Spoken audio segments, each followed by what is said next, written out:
If you enjoy my videos, then please like, subscribe, and share.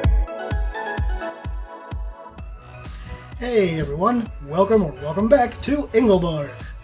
You know what I really hate? Joycons.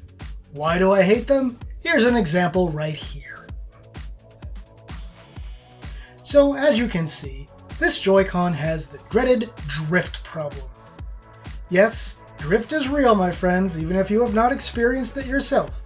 It definitely happens, and it happens to a lot of these controllers. I've had this Switch for close to 3 years now. I got it about, 6 months or so after the original launch.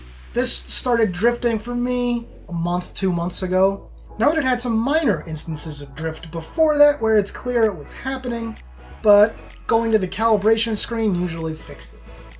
I had tried some simple things like cleaning underneath the little cap, using a toothbrush and some isopropyl alcohol, but that didn't work, and now my wife refuses to brush her teeth with that toothbrush anymore.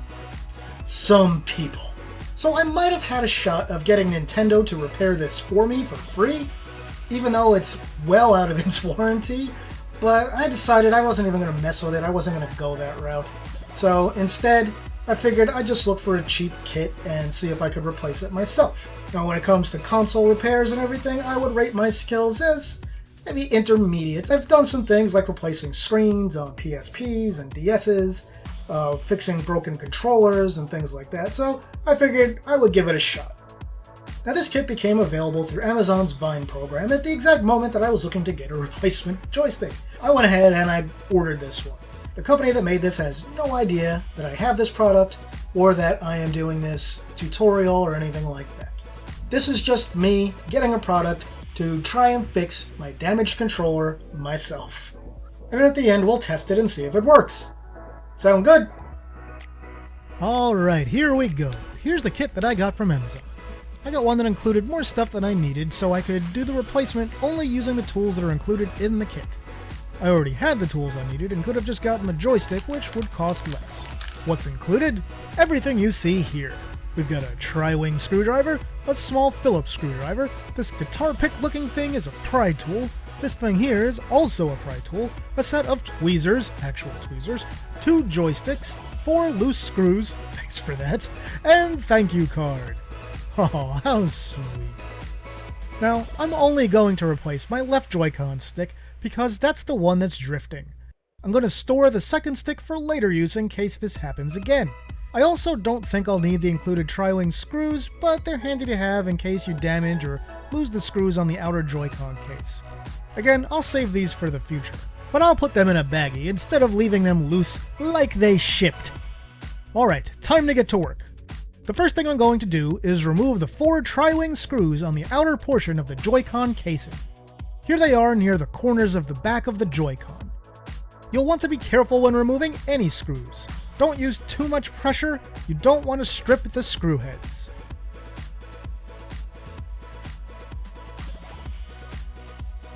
Okay, next up I'm going to grab the included guitar pick looking doohickey here and gently separate the top and bottom of the Joy-Con. Easy does it, and yep, there we go. Be careful as the top and bottom are connected via a very lightweight and fragile ribbon cable and you don't want to damage it. I'm not going to bother separating the 2 halves, it's fine to just leave them connected. Next up is removing the battery holder. We start by taking the battery out of the holder.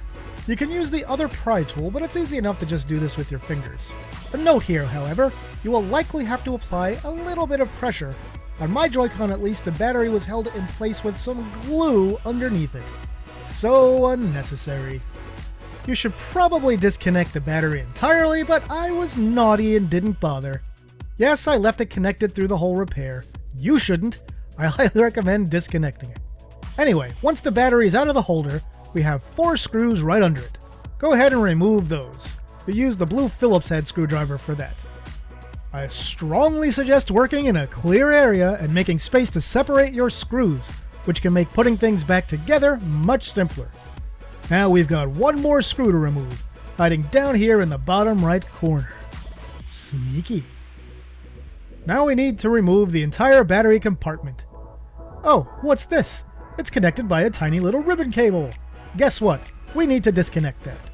Dealing with these little ribbon cables is the most difficult part of this repair, and we'll need to disconnect and then reconnect 3 of them.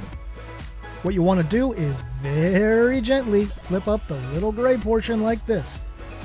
Gently. Then gently slide the cable out. Note that the contacts face up on this particular ribbon cable. When I reconnect it later, I'll make sure to put it back with the contacts facing up. Pretty easy if you're careful, right? Well, we're going to do it again with this ribbon cable that runs alongside the joystick base. Why? Because we need to get down underneath it. So do the same thing here. Notice that the contacts face down on this cable. Okay, one more ribbon cable. Might as well get that now. Good news though, this is the one that connects the joystick to the board. Same basic premise, although this one looks a tad different. Go ahead and carefully flip up the lock and then slide the cable out. There we go. Now there are 2 screws holding the joystick in. They're here in the opposite corners. Go ahead and remove those with your Phillips head screwdriver. Then it's time to pull the joystick out. You may have to maneuver and jostle it around a bit, but do it gently. And here we are, the offending part. I'll see you in hell. Alrighty now. Well, I'm going to do the reverse of everything I just did. Ugh, I nudged the shoulder button out of place. I'm just going to leave that out until I'm done with everything else at this point. If you're going to do this repair yourself, you may want to just go ahead and remove that yourself at the beginning so you don't have to worry about it knocking out like I accidentally did and possibly losing the spring. So first up, the new joystick goes in. So we insert it, screw it down, and then reattach the ribbon cable. While I didn't use the tweezers to take the cable out, it can be helpful to line the thin ribbons up with their ports when reinserting them. Again, do it gently, you don't want to damage these fragile ribbon cables. Next up, we reconnect the other 2 ribbon cables. Just be super careful. Get them gently inserted and then lock them back into place.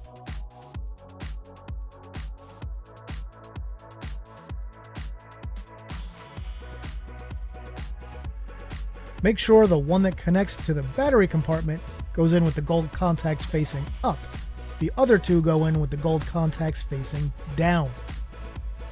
Now you have 2 choices. You can toss the battery back in and put the Joy-Con together with no screws and test it to make sure it works. Or you can live life on the edge and just screw everything back together and hope for the best. I've done enough tinkering and repairs to always lean on the side of testing things before fully reassembling them.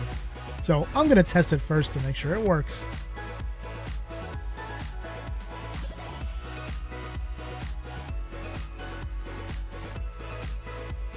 Hey, look at that! No more drift! Time to finish reassembling the Joy-Con. So when putting the screws back in, it's good general practice to insert each one and screw it down enough to bite and hold things in place, and then move on to the next one and do the same, and go ahead and tighten them all at the end. If you don't do that and insert a screw and screw it all the way down, it may cause the other holes to get misaligned, and you'll have to remove the screw and start over.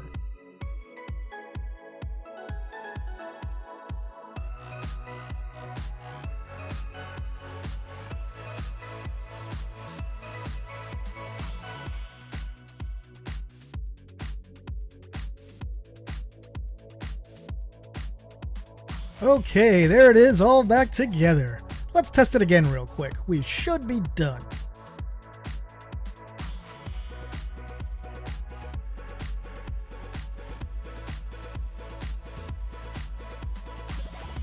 Oh, look at that! Lovely! For the first time in months, my left Joy-Con actually works. Since I knocked that L button out, better check it out and make sure that it's still working too. We do that in this menu here. It's in System Settings, Controllers and Sensors, Test Input Devices, Test Controller Buttons.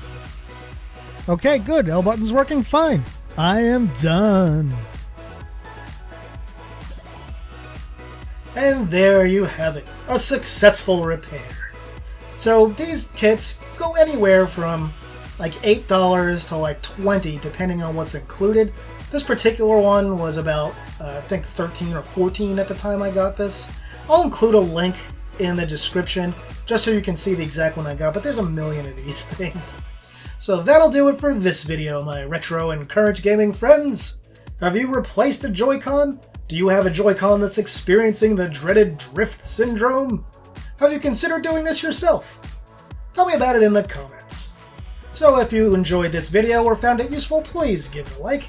If you haven't already, please subscribe. And with that, I will say thanks for watching, and see me later.